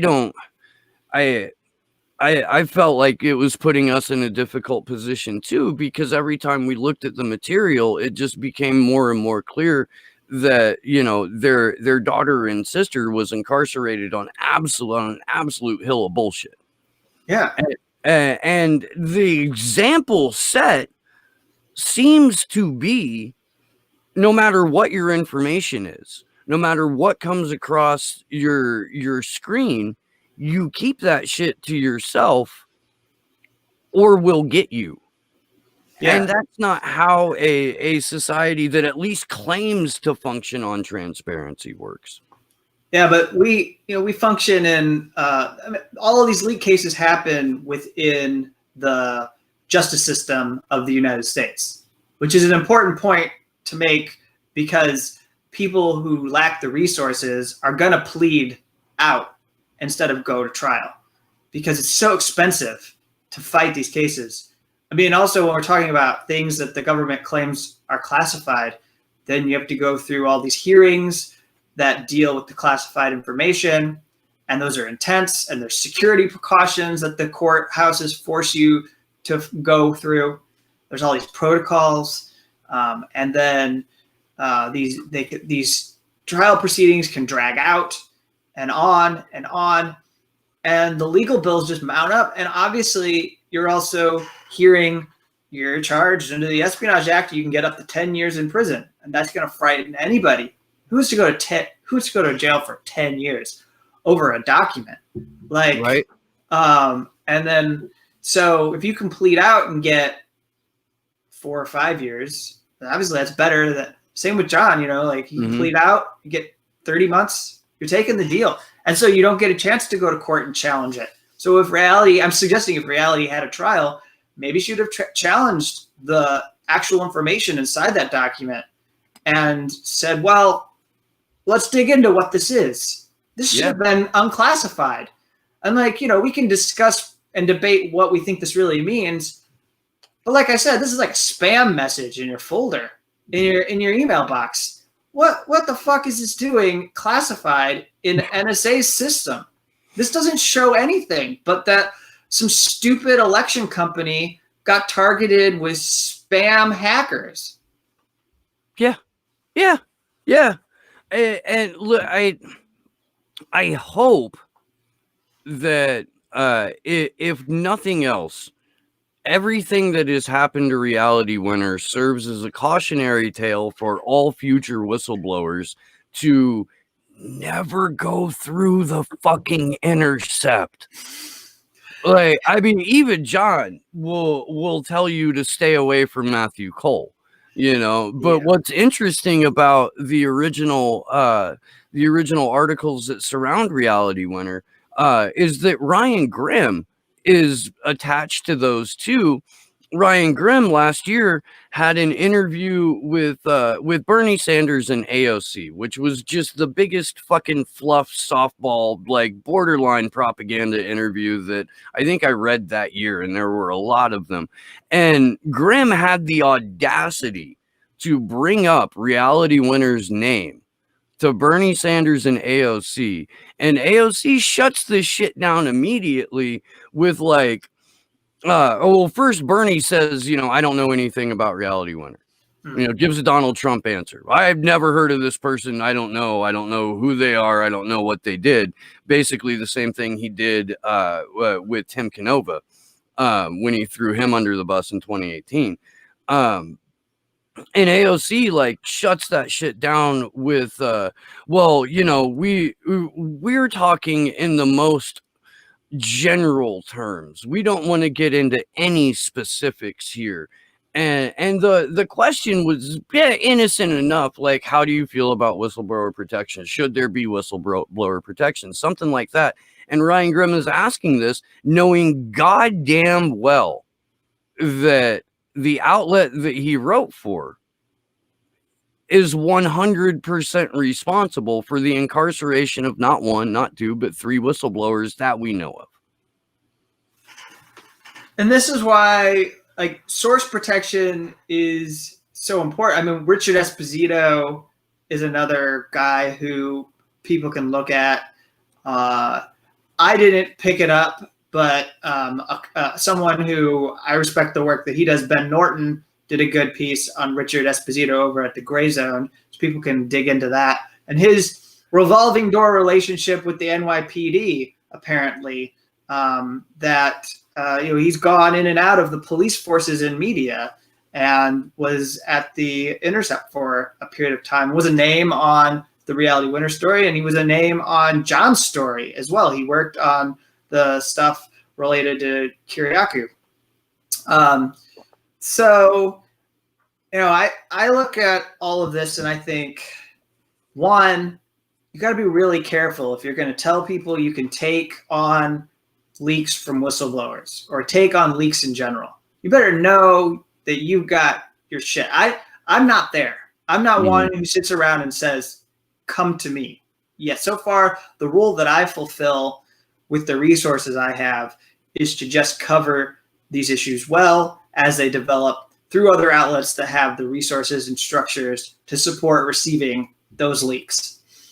But if you do say that you're going to protect, I mean, I think you do have some obligation to stick with these sources. I mean, I will say, to be critical of the Intercept, and I may get blowback from this because I have friends at the Intercept, but you know, they haven't really done routine coverage of Reality Winner's case during the summer and spring, as she's been there floundering and trying to get compassionate release. The reporting hasn't been as steady and vigorous as it could be for some outlet that I think has a duty and obligation to stay on top of her until she's out of prison and in safety.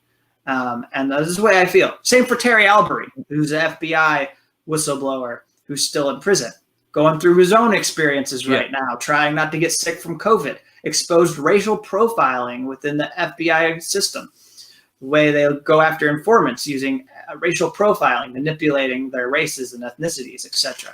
So that's a big deal. And I think we need to expand. You know, a big thought here is that I believe we need to expand the way we think about proper channels. I mean, let's blow up entirely the way the political class talks to us. Going to the media is a proper channel. That's a proper that needs to be a proper channel. If we have a First Amendment in this country and we really believe in not canceling people, let's allow whistleblowers to come forward and go to any media outlet and after the fact, there can be a process for sorting out what happened, but let's not say that they committed espionage because they went to the media. because it's clear that they weren't. They were trying to inform the public. Maybe you get fired. Look, I understand the way that the military-industrial complex or the national security state works. They really want to make it so that like their secrets are so sacrosanct that you can't violate them. Fine. But do it like this. Revoke your security clearance. That person never gets to be in those systems again.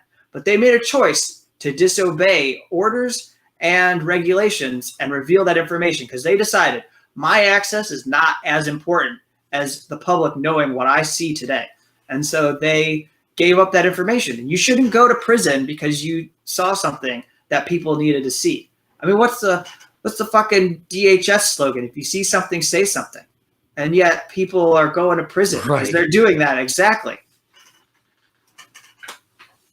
Yeah, no, that's spot fucking on. I've got just a handful of minutes here left, and I brought this up with Morgan, but I would like to know your thoughts on it, and you may be a little bit better versed in this.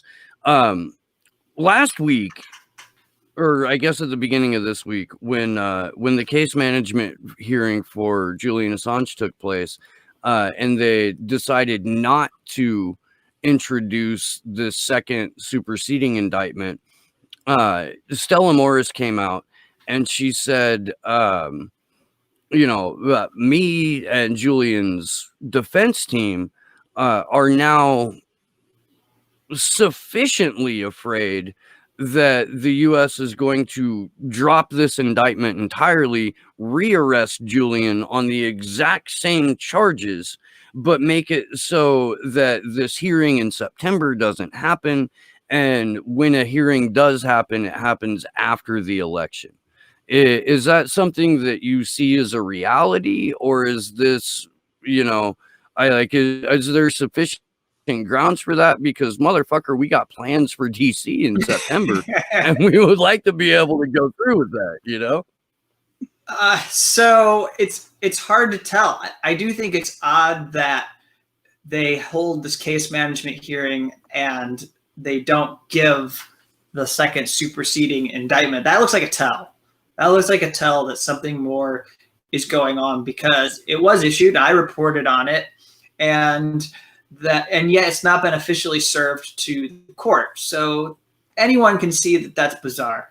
And so what is the plan? Is the plan not to have this? I think there's a lot of good due process rights questions that need to be asked. I mean, Julian has a right to have this hearing in September, and yet it seems like they might want to manipulate the whole process and do away with the charges, but then bring them back and nothing really changes meaningfully, but this is a new case, restart the clock.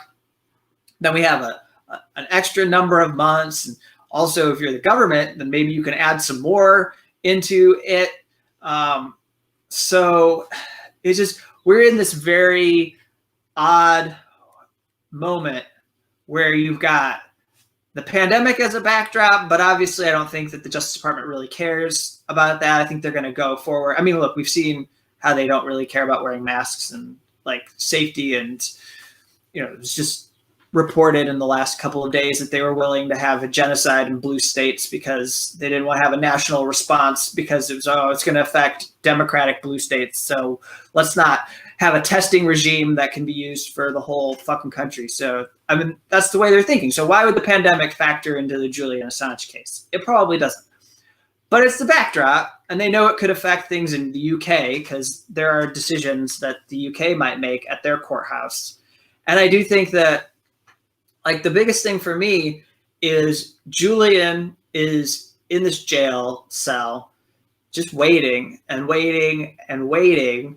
And essentially, if you're his legal team, you want to have this hearing right now so that you can get a ruling from this judge on whether he's going to be extradited or not. So then you can move on to the next court and challenge it on appeal. And the longer and longer he waits, the more chance he has of dying in that jail cell. But also, if you could get it out of that court and into an appeals court, maybe you have another shot at bail because this judge doesn't care about his well-being. This judge absolutely doesn't give a shit about human rights when it comes to Julian Assange in her courthouse. And so I think it's certainly possible, but I mean, it's almost, I'm a journalist who has to plan on whether I'm going to go to London and cover in September. And even I don't really know. I'm planning to wait until after the case management hearing that's coming up mid-August here to see what they decide to do. Because I don't know. I have no idea. And I don't know what they're going to do with global journalists to come cover this. Because let me tell you, if I go, I have to quarantine for 2 weeks before I can go to that courthouse. So that's 2 extra weeks I have to spend in London doing fuck all. You know, it's like, what a waste of my time. But that's the way it goes. And how many of these outlets are going to invest in doing that? If they, I mean, some of them have stringers and correspondents on the ground in London that they can tap into. But, you know, if I want to cover it, I have to go 2 weeks early. Yeah. No, Taylor Hudak is, you know, who's co-founder of Action for Assange and now working with Activism Munich. I mean, she has to do the exact same thing, and Activism Munich wants her there. Like, the reason she has that job now is because we successfully crowdfunded and sent her over to be our representative during that time.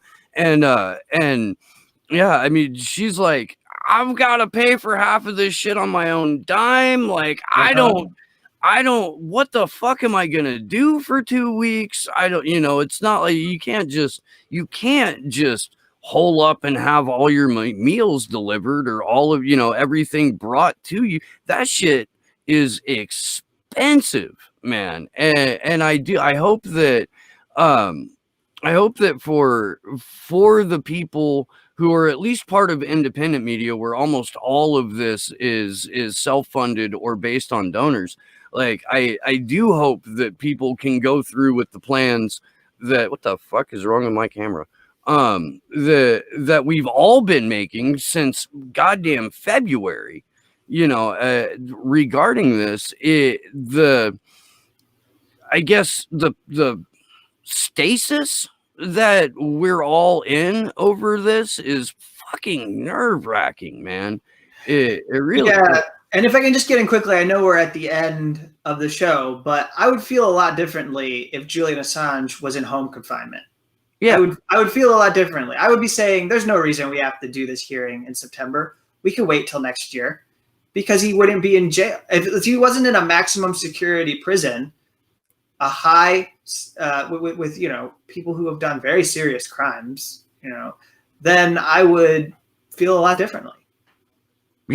Yeah, no, look, the reason he's in the Guantanamo Bay of the United Kingdom isn't because he's a violent, dangerous individual. It's to set an example for this is what happens when you go up against the Five Eyes and publish things that embarrass us. Yep. Absolutely. Kevin, I want to thank you so much for being on the show today. I enjoyed the hell out of this conversation. And very, very happy birthday to Shadowproof. Before we go, will you tell everybody where they can find you and how they can follow your work, and then just for a moment speak on Shadowproof's protest music series? Oh, sure. So actually, I'll start with that, and I'll lead into the end thing. So, yeah, I mean, we believe that protest music is crucial. I've done work covering films that have a nexus to resistance art and stuff like that. I've also been really into protest music. So we have this project over at Shadowproof where we basically take a song every week and feature it from a range of music. I mean, I know people have their own different genres of music that they gravitate towards. We cover the whole spectrum from, you know, punk hardcore to rap hip hop to standard rock, folk fairs, etc. So there's something that anybody can find. It's labeled under Protest Song of the Week or Protest Music Project is the easy way to get to it. We have a couple lists from the last month of anti-racist artists, people who have been supporting that kind of work, along with also our favorite albums from the last 6 months of this year that people could see. As far as the more general stuff that Shadowproof's involved in and that I do, I would encourage you to go to shadowproof.com. You can find the Dissenter Weekly show at YouTube under Dissenter Weekly. We're doing that every week. It's a live show at 4 p.m. Eastern time on Thursdays, and then it archives for anybody to watch. And then lastly, it's a mouthful, but lastly, what I'll throw out there is in addition to doing the podcast that I do with Ronnie Kalek for Unauthorized Disclosure, I would highly encourage you to go to dissenter.substack.com and sign up for the newsletter. I'm giving out 30-day free trials for anyone who wants to get all the content for a month as part of celebrating the 5th birthday of Shadowproof. And then again, you'll get stuff every week. You'll just be missing half the stuff if you don't have if you don't have $5 to give a month. But so that's what we do over at Shadowproof. And thanks again for having me on. I appreciate the support. Oh yeah, thank you. And y'all that you're watching right now, the Dissenter series is just fucking so like it's worth way the hell more than your $5. It really is. That's gonna do it for this episode of Slow News Day. One more time, I'd like to thank my guests, Kevin Gosztola and Morgan Artyukhina. Thanks to Sleepy Josh on the 1s and 2s, and to all of you guys in the chat right now. You hands down are the fucking best chat crew in YouTube dumb. You really are. I am constantly amazed at not just like the cuddle puddle that takes place in the chat every week, but the knowledge that you guys have outside of what we're talking about. It's fan-fucking-tastic. It really is. I will see you guys Tuesday on the Free Assange Vigil. We'll be joined by Danny Sherson, and I can't remember who else, but that will be fucking high test, man. I've been meaning to introduce a little end segment here for a while now where Sleepy Josh can talk some shit if he wants to. But Josh, you got some thoughts on today's show? No, it was great. I agreed with most of that, so if not all right, man. Well, shit. Yeah, thanks, y'all. I fucking love you guys. Good luck to us all.